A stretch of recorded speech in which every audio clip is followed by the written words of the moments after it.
Alrighty, I'm officially live. First, I gotta light up my J.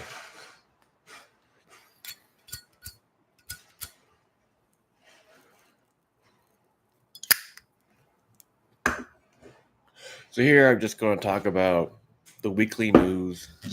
I don't generally try to focus on gaming news. I prefer to stick to game adaptation news, but sometimes it's a slow week.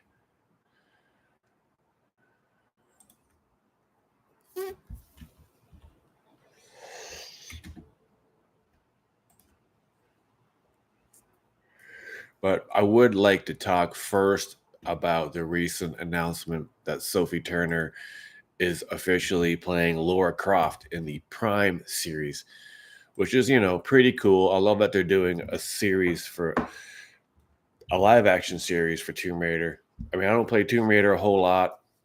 I played it back in the day. I played the newer games, and they're really good.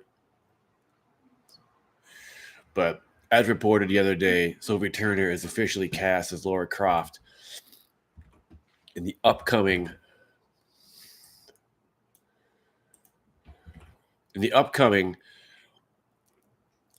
live action television series adaptation of the Tomb Raider franchise, which has been developed for Prime Video.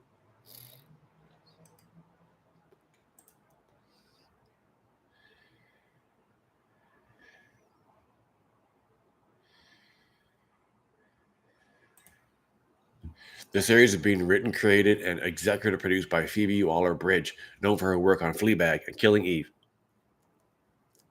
Oh shit, she worked on Killing Eve? That's awesome. I love that show. I never finished watching the whole thing. Turner expressed her excitement and respect for the iconic role.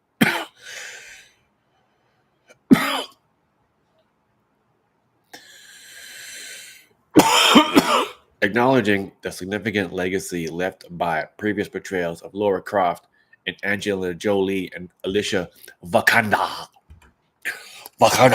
and described the role as one of massive shoes to fill. She got big feet, anyways.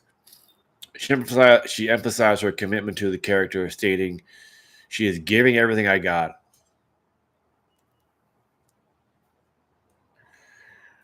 Expressed confidence in Waller Bridges' leadership, saying they're all in safe hands. The series is set to begin production January 2026.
Even though I haven't played this game, Hollow Knight Silk Song, which is part of the Hollow Knight series, which I also haven't played, has done very, very well, as it recently just came out this week on Game Pass and everything else. Personally, I gave it 5 seconds, but I just can't get into side-scrolling games at all anymore. They just don't interest me. I wait prefer 3D.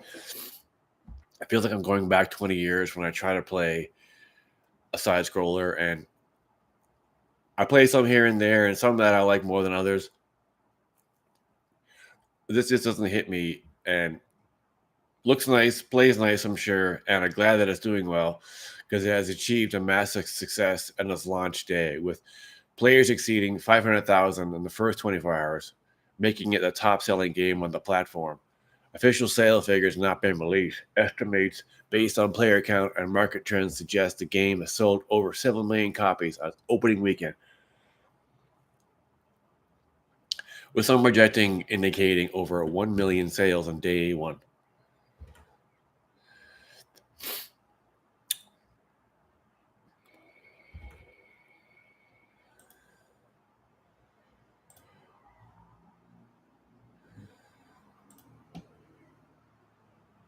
No.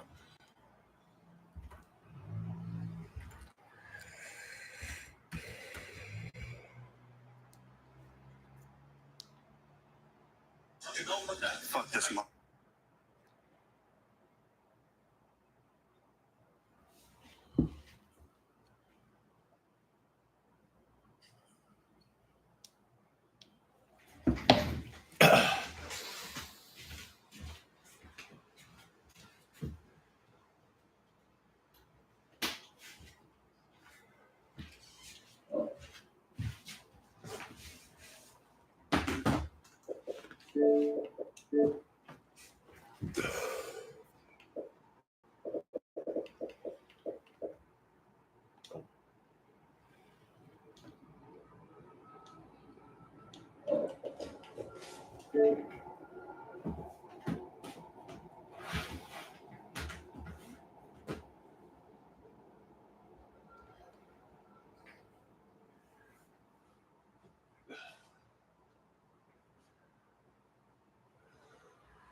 Yeah. There are 3 people watching my shit right now. That's how good I am. Holy shit. Noble Bull, who are you? You're here again. I don't know how you managed to find my shows. It doesn't even make sense. I randomly put on a show and you're still there. That's very awesome. I'll always appreciate that. But again, this is just kind of a random show. And as you can see, I'm so bad at this. I'm recording my screen and my screen at the same time. But I'm just looking at some of the news. Is there anything you want to talk about or bring up? Just let me know. I'm talking about Silk Song right now. Even though I didn't play Silk Song, but the game recently reached a peak concurrent player count of 535,000 on Steam within the first day, a figure that places it among the highest peaks in Steam history. The demand was so high that it caused server disruptions across Steam, Xbox, PlayStation, and Nintendo online stores at launch. The game is available on Xbox Game Pass Ultimate, which contributed significantly to its initial player base. Yeah. No, that's just cool. I don't know how. I've subscribed to lots of channels too, but I just don't. I'm going to buy a Silk Song. I got like my screen on my tablet, so I don't need to go back to my screen. When I go back to my main screen, it does that. So I'm watching my own show through a tablet on a different account because I have to cheat.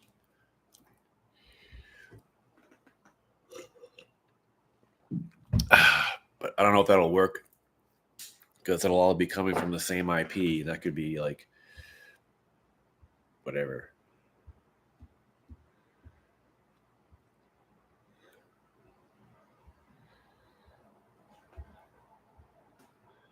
I'm so bad at this. Yeah, I'm not gonna buy a Silk Song. Like I just said a second ago, still trying to set this shit up because I'm so bad at it. Like I just said like a second ago. Fuck you, you piece of shit. Not you. Yeah, a second ago I was saying that I gave Silksong a little bit of time, but I don't like side scrollers at all. I just can't get into them at all, period. So I just went back to Fallout 76 again and Rivals, but I've been playing the new Dragon Age, Veilguard, and I like it. It's pretty damn good, other than the annoying writing and characters. See how bad I am at this?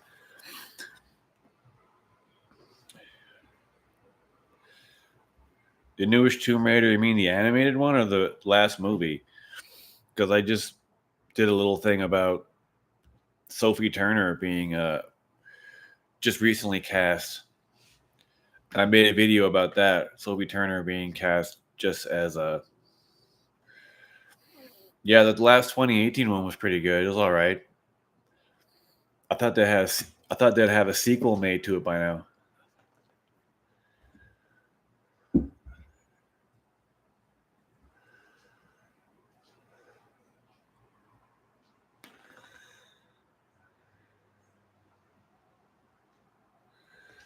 Yeah, last movie was fine, but this is for a TV series. So, and it's starring Sansa Stark.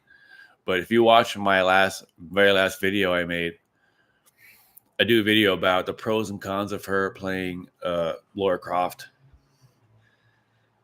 So I just released that yesterday.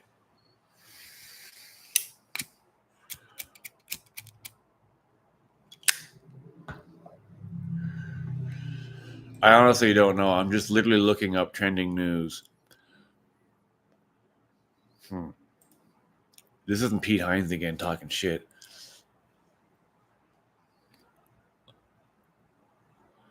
Yeah, right. Pete Hines. I'd like to talk about Pete Hines. Ex-Bethesda guy that was always a big part of it. Now suddenly, now that he's not there anymore, he's talking shit. Which is like not a good look for Pete Hines.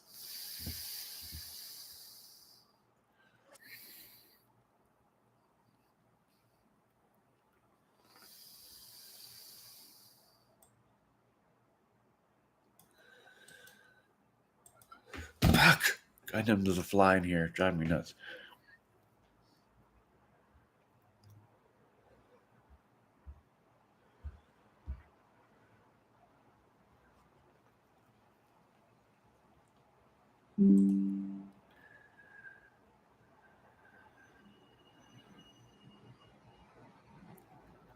Robert Altman. I'm trying to find a good article to read because I don't want to read off IGN because I just don't like IGN anymore. And I don't want to use their shit.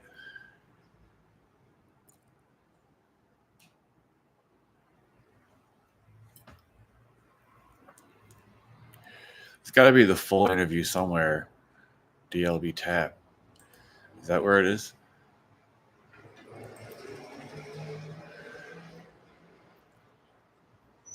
I feel like this is like the full article, basically. It's a goddamn fly in here. It's driving me nuts. Okay, this is a long fucking article. Shit. Just sounds like he's talking shit about Xbox and Game Pass all of a sudden. And I always find it interesting how these guys are fine when they're there, but then suddenly after they're gone, retired, quit, whatever, fired, they start talking shit about where they used to work.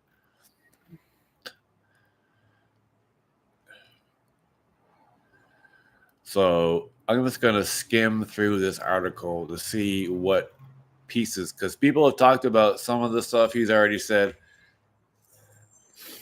but there could be more to the article. I think this is the actual original article that all this came from. But as we see, Pete Hines, 24 years, he was the face of Bethesda a lot in the past 10 years or so before he retired. It was like him and Todd were the two guys you'd always see. But now, after 2 years, he spends his free time as a pro bono advisor. Really? So he just does it out of the goodness of his heart. That's nice. It all started with a love for strategy games called XCOM UFO Defense.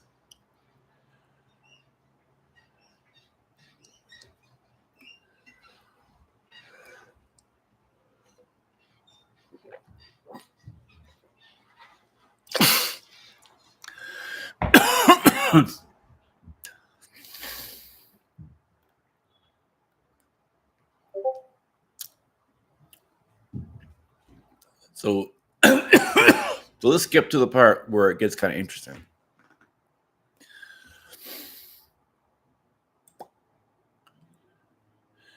When you stumbled upon a website called the Adrenaline Vault, New Games website, which had advertisement columns for volunteered writers, he applied straight away and got a role on the team shortly after. This is back in the days when you basically didn't even really need qualifications to get anything.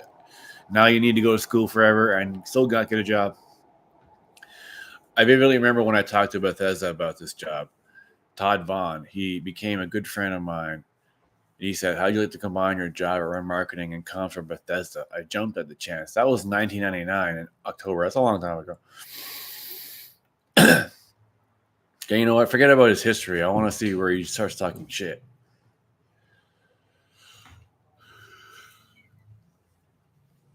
When we shipped Morrowind, I didn't have staff. It was me and a marketing artist, and we did everything that had to be done. I was managing the forums as a moderator.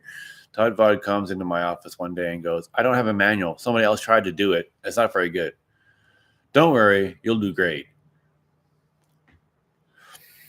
I didn't know shit about writing manuals, but he trusted me.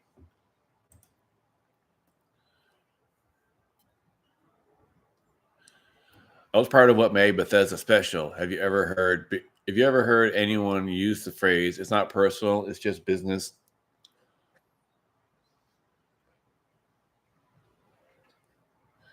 I think that's what assholes say because you're interacting with another human being. My philosophy with Bethesda was always, this is going to be both. Yes, we're running a business, but I'm not holding back. Any of you who I am and how I think, we have to do things. A cat's running around behind me, chasing after a fly. She goes mental for flies. In those early days, ZeniMax grew to 500 employees.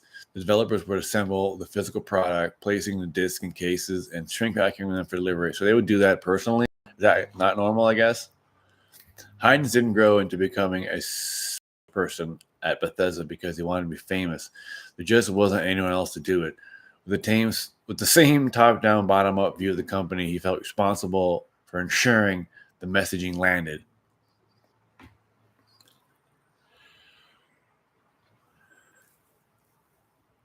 What? Severe concussion? Wait, what? He felt responsible for ensuring the messaging landed, even when he found it himself turning up on stage at a Fallout 76 press event with a severe concussion. What the fuck?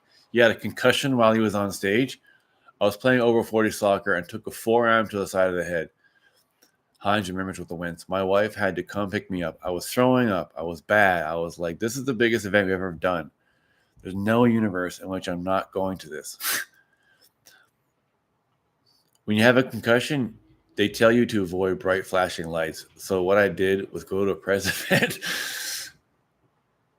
where a bunch of people are playing video games all day. So I remember very little of that trip. Wow, that's interesting now. So now we know at a Fallout 76 event, whatever one that was, Pete Hines had a severe concussion. Now, that's something that I'm sure I could find on YouTube if I looked it up.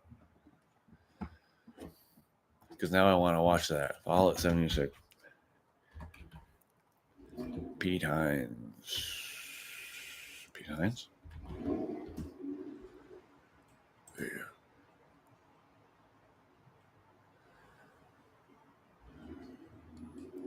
I wonder if this is the one.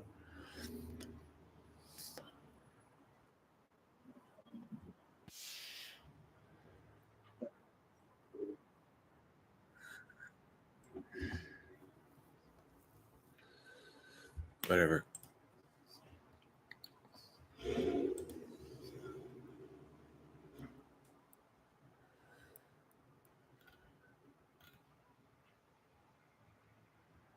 In those magical days when the Christmas parties were hosted by Dave and Buster's and Altman would hand out bonuses in little envelopes, the company's hardline was honesty and integrity. Do what you say you'll do and be transparent about what you're going to do. Sometimes they miss the mark, but the intent was always there. It's hard to keep the goal in your crosshairs when the target is always moving. The great Todd Howard said the great games are played, not made. Hines explains of the company's philosophy, meaning every idea you have about what's good or not only matters if somebody starts playing it. Then that's what's going to define whether it's good or not. This is a long fucking article. There's some lot of good tidbits in it, though.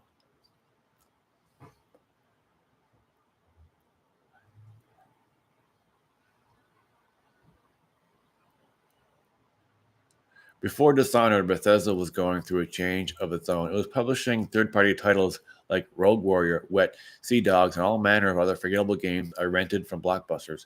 I'm not sure who I is. I didn't see who's writing this. Part of Bethesda's identity got swept up with the quality of the games it was publishing. It didn't help that back then Skyrim, Studio Bethesda's, wasn't called BGS, just Bethesda. I hated the confusion around Bethesda making a new game and everybody thinking, oh, it's Todd Howard's team. And he was very much sick of it. Why do people keep assuming I'm the guy who made Sea Dogs or whatever? So we created a different name from the studio and publishers, and guess what? It still didn't fucking work. Nobody got ever past Bethesda. They just went to Bethesda so I do too. Everyone does. No one ever just says Bethesda Softworks. We don't need to. No one ever says Bethesda Game Studios because we know when we say Bethesda exactly who we're talking about. So just deal with that. That's never going to change. See? In the very next line, the writer himself just wrote Bethesda. So what are you going to do? Things turned around in 2010, when Bethesda went on a buying spree to build out its internal studios, grabbing Doom developer ID, followed by Arcane Studios, the Evil Within, Tango Gameworks, and Machine Games. And those looking at that now, all in a row, that's a freaking insane grab. id Software, Arcane, Tango Gameworks, even though they're not there anymore, unfortunately, and Machine Games. And Machine Games, who recently blew my mind with how phenomenal Indiana Jones was.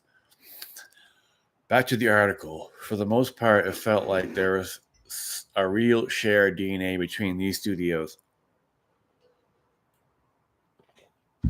An admiration for the same kind of things: immersive first-person experiences, systematic design crossover, single-player focused. Bethesda developed its own identity as a publisher by putting out games that other companies just weren't making. It helped that Bethesda kept the teams intact post-acquisition.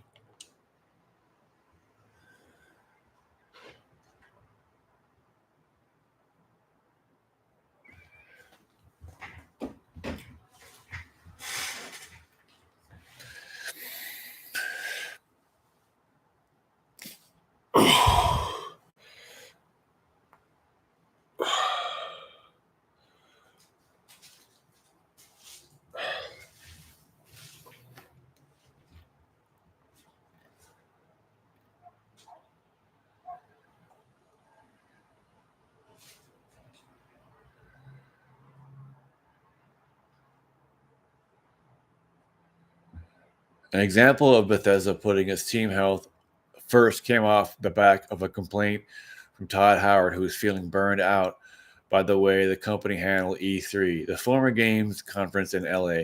They'd go back to back appointments every day for the entire week, showing the same section of gameplay that then be filtered out by the press in bite-sized chunks. For Fallout 4, there was one demo live on stage for the press and the public to sift through, giving the team a much less stressful schedule for the week after already working for months on the demo. The company structure allowed Bethesda to experiment like this, going against the consensus fueled by a belief in its games and the people behind them. If I had a nickel for every time somebody said Morrowind would never work on Xbox, Hines remembers, oh, Skyrim can't survive going up against Call of Duty.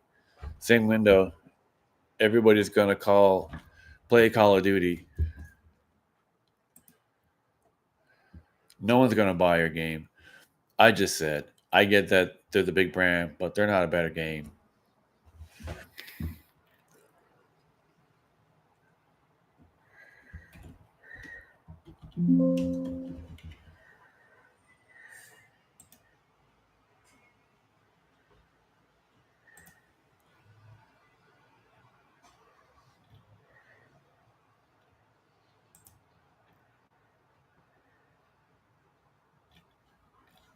Damn, there's so much in here. He talks about so many things.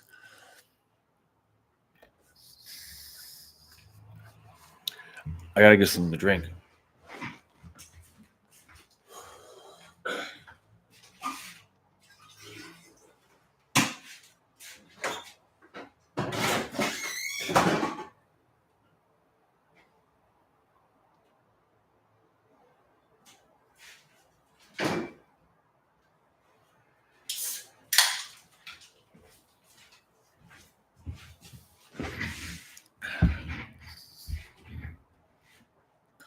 All right, this is interesting. Talking about the Fallout 76 launch, which was a game I bought at launch.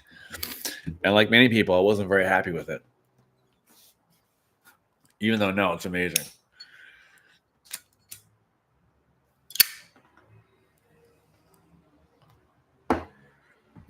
When he looks back at his career, Hines doesn't have any regrets. Hines doesn't have many regrets once you peer in and pull back the curtain. But a certain canvas bag still haunts him. The Fallout 76 Power Armor Edition was supposed to come with a canvas Westech bag, but buyers opened their parcels to find cheap nylon alternative. Bethesda changed the advertising copy on its website, claimed the swap happened due to a rise in canvas prices, and offered a small amount of in-game currency as an apology. It was eventually fixed, and players were sent what was promised 7 months later. What? Hines only found out about the snafu the day his own edition turned up. How the F did he even not know? Like someone was just not telling anybody?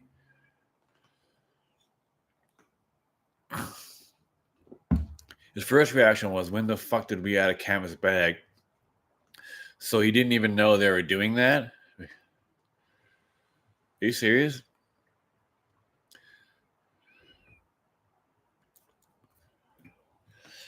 So Pete Hines approved a version that didn't have one, but they suddenly decided to add a canvas bag.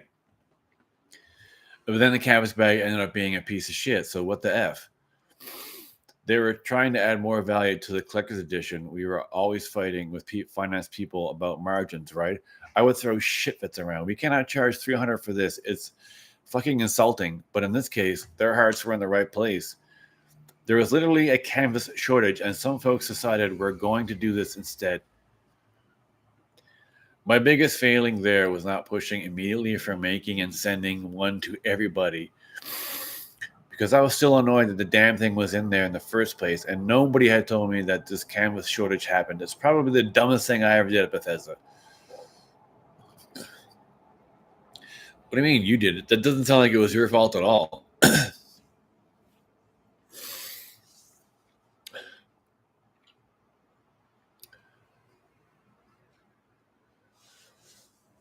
There's some section about Prey, but I'm still trying to find the parts where he started talking about Game Pass. And I hope that's not in a whole other article, because this article is freaking long. This one's about Prey. I'm not sure what there. I didn't realize there was a controversy about that game. A lot of people seem to like it. As part of the reason Tango Gameworks Hi-Fi Rush was announced and launched on the same day, Bethesda didn't want to waste energy explaining why the survival horror game studio is making a rhythm action game.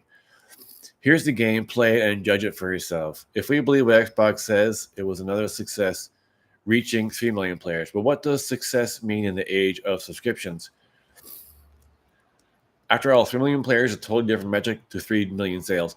A year after that success, Microsoft closed the studio down. Tango was later revived by Croft alongside Dishonored developer Arcane Austin, which also had an Xbox Game Pass launch with its vampire co-op shooter, Redfall.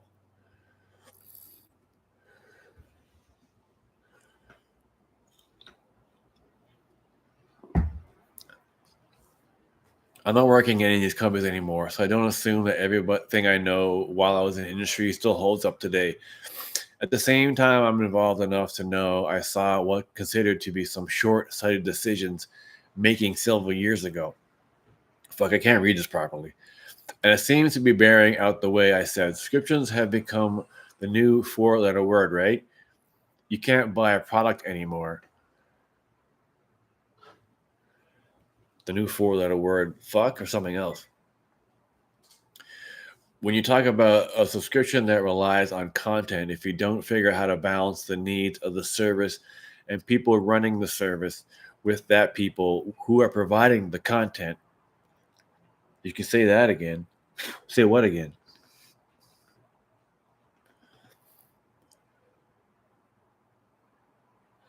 Without which your subscription is worth jack shit, then you have a real problem. You need to properly acknowledge, compensate, and recognize what it takes to create the content and not just make a game, but make a product.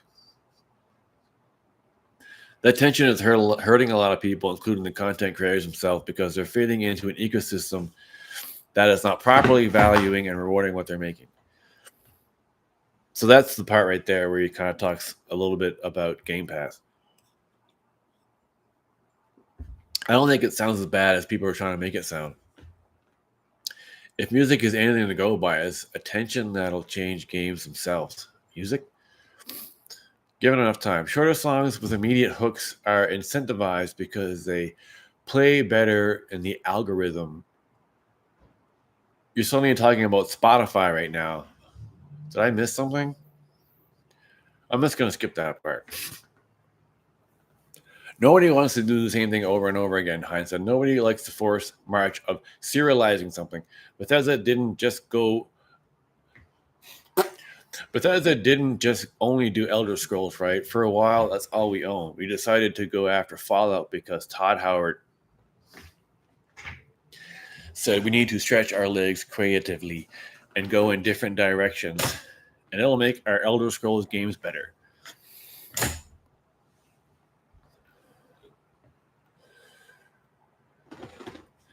In the early 2000s, there's pressure for BGS to keep making Elder Scrolls games, but Hines, Howard, and everyone else in the studio pushed to let them flex their creative must-haves. With every Elder Scrolls, they threw everything out and started from almost nothing.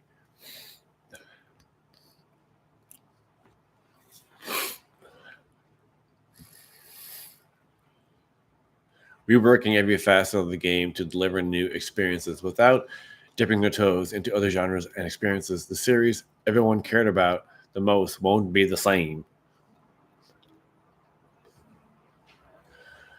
It would have stagnated like Call of Duty.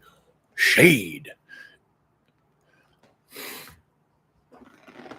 It's important for the developers too, who wanted to work on more than one project for the rest of their lives and could potentially jump to another studio.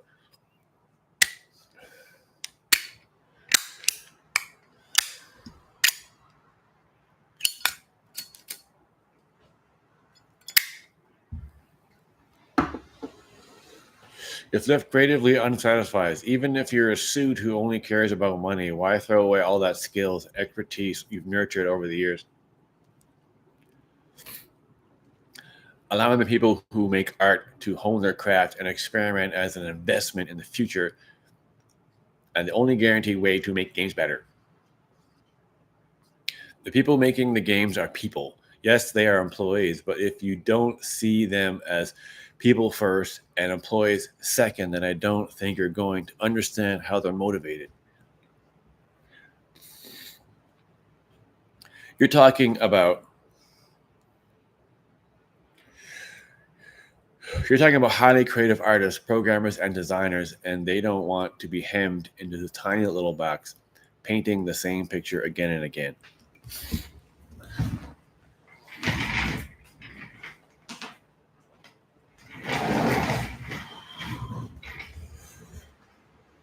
Just had to turn my fan on.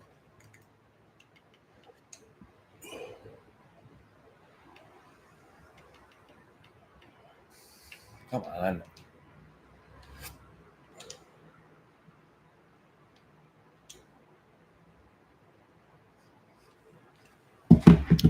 That was the article from Double Tap. It was a pretty long article.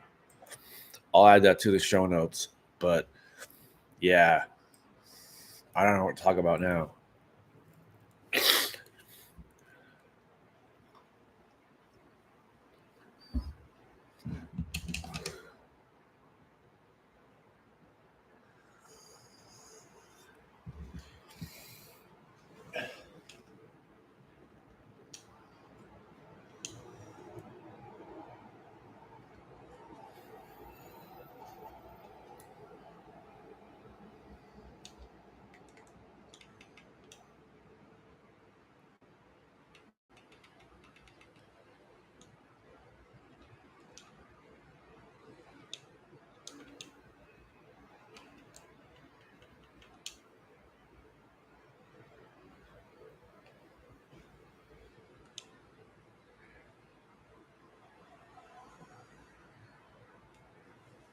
What do I talk about now?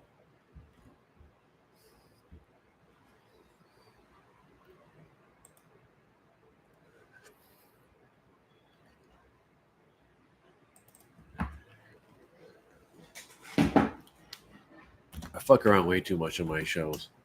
Because there's only one person watching, if any.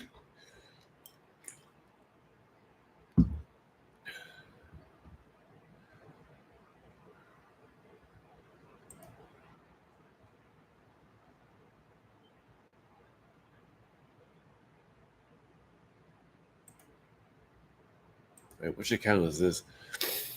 I have so many different accounts. Put some stank on it.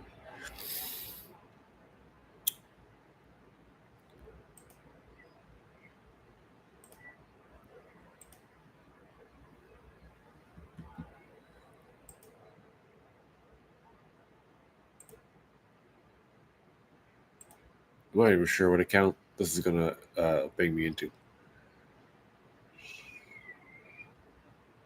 There it is. That's the account I wanted.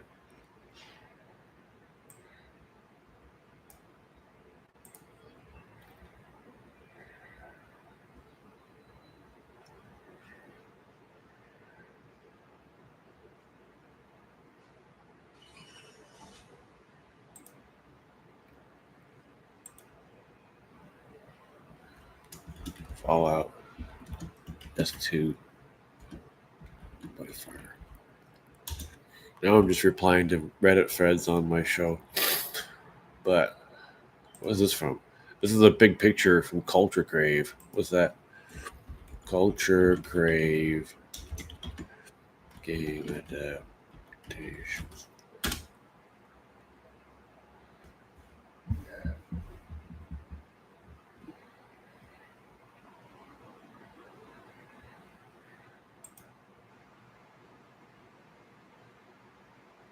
I want to go on X.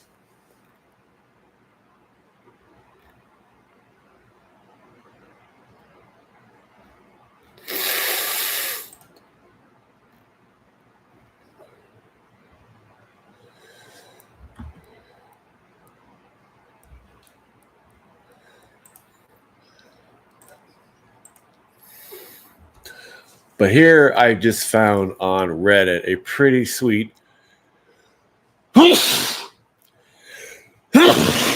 excuse me.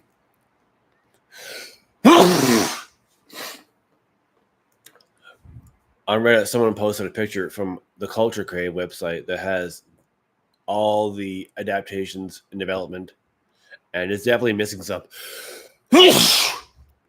I think it's missing some.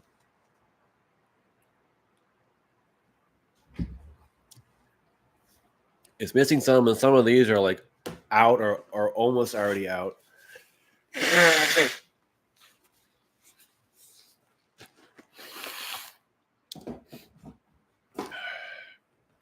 Wow. Thanks. I'm actually allergic to my cat, but I don't take any pills for it. I don't like to have to take pills for that because I used to, and I was taking one every day, and I just wasn't feeling right about it. So now I just don't have pills, but I sneeze a lot. But whatever. It's my cat. I love it. Or her. So this list right here shows things that are already out, but in order of how it's posted is Alan Wake, Control, Ghost, Mega Man. This one, Last of Us Season 2 is already out. Tomb Raider live action. I was just talking about that. Death Stranding, Bioshock, Mortal Kombat 2, which is coming out this October. I'm actually looking forward to that one. I think it could be really good. Sonic 3 just came out, I believe. Pretty sure it came out recently. Five Nights at Freddy's, God of War, Mario's 2, Metal Gear, and then Fallout Season 2, which is coming this December. Zelda Until Dawn, that just came out. Gears of War, Duke Nukem, another Detective Pikachu movie. And I'm surprised it's taken them this long to get a sequel. We figured they'd get another one out faster. Considering Sonic has released like 3 movies since the release of this movie, the first one, Days Gone, Street Fighter, Return to Silent Hill, Minecraft movie, which already came out earlier this year, Gravity Rush, I forgot what kind of franchise that is, Like a Dragon, Pac-Man, Sniper Elite, Stray, Arcane Season 2, which also already came out, Assassin's Creed, Warhammer 40,000, Devil May Cry, Life is Strange. The animated Tomb Raider came out recently too, Mass Effect, The Sims, Uncharted 2, Sifu, Watch Dogs. There's more than that beyond that. Like even smaller games that this article doesn't know about. And this is also from 5 months ago.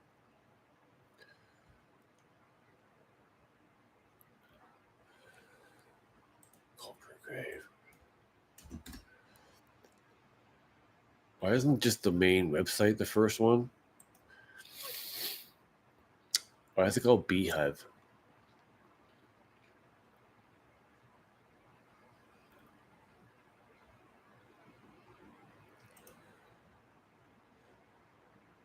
March 20th. What is this site? It opens at an archive? How about you show me the most recent stuff? Not like shit from months ago. Or is this website not have been updated since then?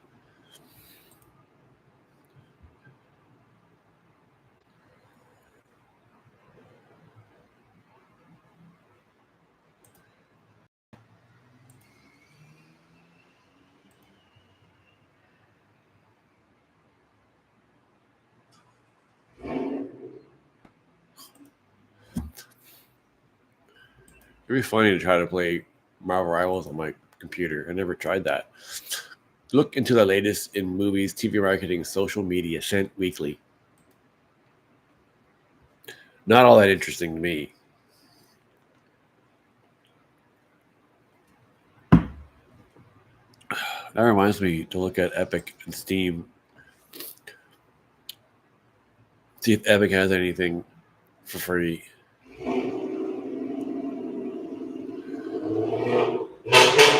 Shut up. Fucking losers on their motorbikes. Like, shut up. Get a fucking life. End of summer sale. They both having one? Where's the free shit?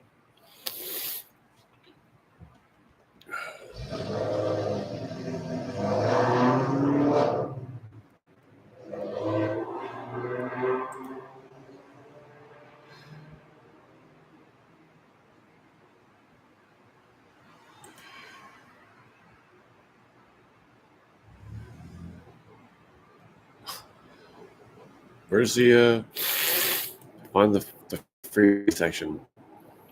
See, these games, I got these 2 for free. Now, where's the other place to go to get them for free, bruh? Somewhere down here, bruh. Oh. What's Monument Valley? Doesn't look interesting to me.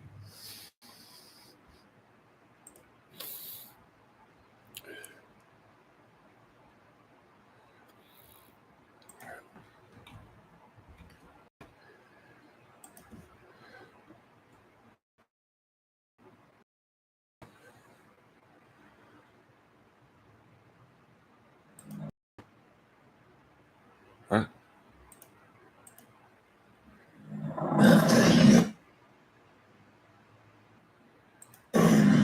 Another comes to my...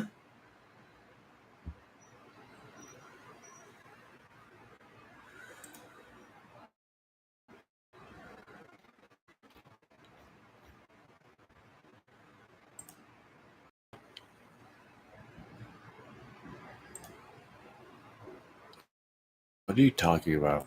I gotta stop fucking around with shit while I'm on camera.